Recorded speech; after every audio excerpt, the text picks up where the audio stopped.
Class 12 के सभी विद्यार्थियों की होने वाली है बल्ले बल्ले, क्योंकि देख लीजिए पूर्ण अभ्यास परीक्षा जो है आपकी, उसका पूरा पेपर यहाँ पर भौतिक शास्त्र यानी फिजिक्स का मैं लेकर आ चुका हूं।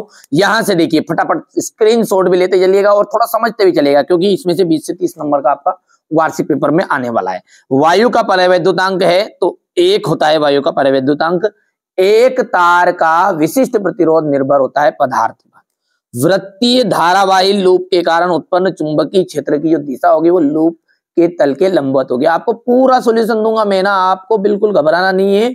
20 क्वेश्चन तक का पूरा सॉल्यूशन मिलेगा, आपको चिंता नहीं करना। इस तरह से पूरे नोट्स में तैयार, यहाँ पर पूरी चीजें हैं कंप्लीट, ये देख लीजिएगा, है ना, आपको घबराना नहीं है ना।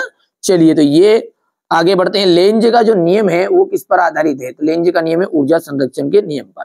यदि विद्युत चुंबक तरंग में विद्युत वेक्टर x की दिशा तथा चुंबकीय वेक्टर y की दिशा है तो संचरण की दिशा होगी, तो ये होगी आपकी, और प्रकाश के एक माध्यम से दूसरे माध्यम में जाने पर निम्नलिखित में कौन सी राशि नहीं बदलती है? तो आवृत्ति नहीं बदलती है। आगे बढ़ते हैं और यदि हम बात करें तो ये यहाँ से देखिए मैंने जल्दी जल्दी आपका सॉल्यूशन ढूंढा है, जितना मिला है उतना यहाँ से अभी का हाल फिलहाल के लिए आप ये पूरे रिक्त स्थान का सॉल्यूशन के लिए, ठीक है, मैं कमेंट में पिन कर दूंगा इन सबका, ठीक है, घबराना नहीं है ना। ये देखिए सत्य सत्य, तो पहला आपका असत्य है, दूसरा आपका सत्य है, तीसरा असत्य रहेगा, चौथा सत्य, पांचवा सत्य रहने वाला है। यदि हम बात करें जोड़ी की तो जोड़ी में आपका पहला का एम्पियर आ जाएगा, चालकता की बात करें तो ओम इनवर्स आ जाएगा, प्रतिरोधकता की बात करें तो ओम मीटर आएगा, ठीक है, विद्युत वाहक बल का वोल्ट, विद्युत चुंबकीय प्लक्स का आपका जाएगा वेबर, और स्वप्रेरण का आपका जाएगा हेनरी, ठीक है। यदि हम बात करें तो एक शब्द या एक वाक्य में उत्तर, एक पूर्ण चक्र में प्रत्यावर्ती धारा का औसत मान कितना होता है? 0। प्रकाश के व्यतिकरण के लिए किस प्रकार के स्रोतों की आवश्यकता होती है? 2 कला स्रोतों की। किसी परमाणु में स्थायी कक्ष कहते हैं। सूर्य का प्रकाश विद्युत क्षेत्र तथा चुंबकीय क्षेत्र में विक्षेपित क्यों नहीं होता है? सूर्य का प्रकाश से मिलकर बना होता है, फोटॉनों में कोई आवेश नहीं होता है। और नीले और लाल रंग में कौन से रंग का प्रचलन सबसे अधिक होता है? तो नीले रंग का होगा।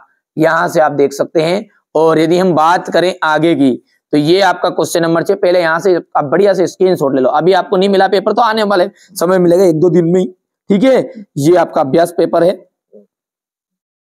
ये यहां से क्वेश्चन नंबर 7। ये आपके हर एक एमपी बोर्ड में सबको सेम दिया जाएगा ना, आपको डरना नहीं कि हमारे जिले का अलग आएगा कि ये वो, ठीक है। अब वार्षिक पेपर भी सेम आएगा और आपका ये भी सेम है ना। और हाँ, यदि आप वास्तव में नंबर चाहना चाहते हो, अब की बार 90 पार का हमारा मिशन चल रहा है। जिन बच्चों को इस लिस्ट में आना है, ये अपने कोचिंग के रिजल्ट है, ठीक है। ये पिछले साल का, उससे पहले साल का रिजल्ट यहाँ पर रहा, ये देख लीजिए। आपको यदि इस तरह से अच्छी परसेंटेज बनानी है तो आप भी क्या कर सकते हैं, मैं आपको 4 पेपर प्रोवाइड कर रहा हूं और बाद में 2 पेपर और दूंगा आज आने वाले समय में, 2 या 3 दिन में ही है ना। तो डिस्क्रिप्शन में लिंक है प्लेलिस्ट की, जाकर आप चेकआउट जरूर कर लीजिएगा एक बार, क्योंकि उन्हीं में से आपका वार्षिक पेपर बना हुआ है और वो इतने इंपॉर्टेंट है कि वो 100% श्योर आएंगे ही आएंगे, ठीक है। यहां से आप देख सकते हैं विस्थापन धारा, साबुन का बुलबुला रंगीन क्यों दिखाई देता है? ये क्वेश्चन नंबर 11, ये 12 हो गया है।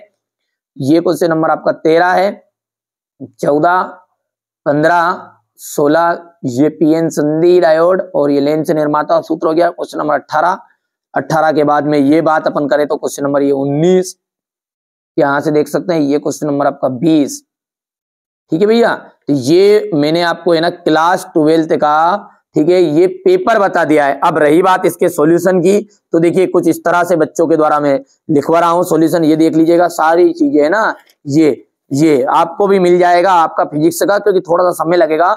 यदि आप घंटे भर के बाद में देखो, 1 घंटे के बाद आपको चैनल पर मिल जाएगा सॉल्यूशन के साथ, ठीक है। घबराना नहीं है आपको, है ना। क्या करना है, सब्सक्राइब करके रख लीजिएगा। आपको लगे तो, नहीं रखे कोई बात नहीं, मत करिएगा, पर आप जरूर इन चीजों को कर लीजिएगा, क्योंकि 20 से 30 नंबर का इसमें से आएगा ही आएगा वार्षिक में। पूरा पेपर नहीं आएगा, घमंड में मत रहना, अहंकार में चूर मत हो जाना कि नहीं यार साहब एमपी बोर्ड ने दिया तो यही पेपर है, यही पेपर है। पहले ही बता देगा तो फिर करेगा क्या बाद में, ठीक है। इतने भी आप समझदार हो, 20 से 30 नंबर का आएगा, 100% श्योर है। मैं जो पेपर बताऊं 6 पेपर, उनको आप कंप्लीट करेगा। 4 तो ऑलरेडी डाल चुका हूं, 2 और डालूंगा। 6 पेपर रहेंगे आपके, और 6 पेपर को आप कंप्लीट कर लोगे तो आपके चांस रहेंगे अच्छी परसेंटेज का, ठीक है। 90 से पार का हमारा मिशन है और 70 नंबर का पेपर रहेगा, तो 65 से 67 68 के बीच में आएंगे, ठीक है, 1-2 नंबर का जब भी रोंग रह जाएगा हमारा पेपर में से भी, पर पढ़िएगा, मेहनत करेगा, कंप्लीट करेगा, इसका सोल्यूशन बहुत ही जल्दी में डाल दूंगा। एक बार प्लेलिस्ट को चेकआउट कर लीजिएगा ना, हो सकता है आप देखो जब तक डल चुका हो। चलिए तो मिलते हैं अगले वीडियो में।